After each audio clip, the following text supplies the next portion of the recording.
देवाधिदेव महादेव का पावन मास श्रावण मास प्रारंभ हो चुका है। श्रावण मास की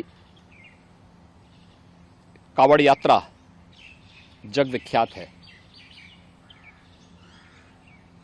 पूरे देश के अंदर और ख़ास तौर पर उत्तर भारत में इस दौरान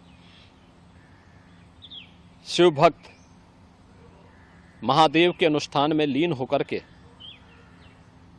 सभी शिवालयों में जलाभिषेक के साथ अपनी असीम भक्ति का प्रदर्शन करते हैं।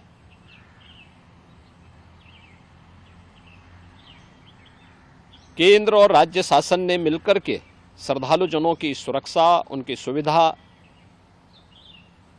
उनकी सुगम और सुरक्षित यात्रा के लिए अनेक प्रबंध किए हैं।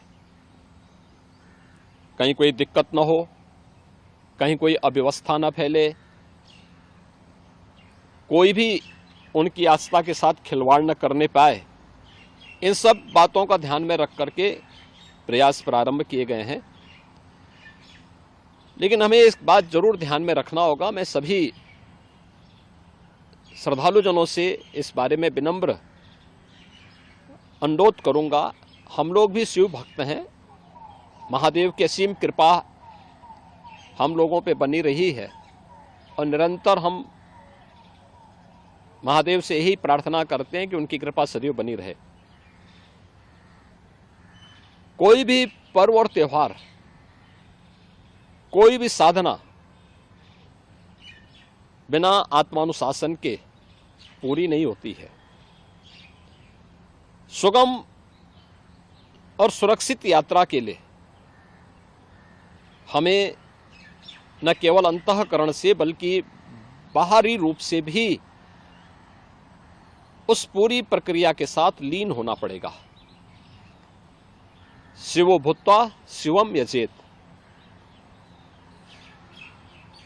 शिव बनने के लिए शिव जैसी साधना भी चाहिए, उस प्रकार का आत्मानुशासन भी चाहिए, और तब यह कावड़ यात्रा न केवल श्रद्धा और विश्वास की प्रतीक के रूप में बल्कि आम जन के व्यापक विश्वास की प्रतीक बनकर के उभरेगी। जैसा कि इस समय हम लोग देख रहे हैं माहौल कि असीम श्रद्धा भाव के साथ जनता जनार्दन समाज के अलग अलग तबके के लोग उनकी सेवा के लिए तत्परता के साथ कार्य कर रही है। और सरकार ने भी अपने स्तर पर न केवल बेहतरीन पेट्रोलिंग के माध्यम से, स्वच्छता के माध्यम से, स्वास्थ्य की व्यवस्था के माध्यम से शिविर लगा करके भी अनेक प्रयास प्रारंभ किए हैं और आवश्यकता अनुसार ड्रोन और हेलीकॉप्टर से निगरानी और पुष्प वर्षा की व्यवस्था भी इसके लिए की है। मैं सभी शिव भक्तों से अपील करूंगा कि देवादेव महादेव की ये कृपा हम पर बनी रहे। हम व्यवस्था के साथ जोड़ करके इस पूरी यात्रा का न केवल आनंद लें बल्कि पूरी श्रद्धा और विश्वास के साथ आत्मानुशासन का परिचय देते हुए इस पावन श्रावण मास के कावड़ यात्रा कार्यक्रम को सफलतापूर्वक आगे बढ़ाने में अपना योगदान दें। आप सबकी सुगम सुरक्षित यात्रा के लिए मेरी मंगलमय शुभकामनाएं हैं।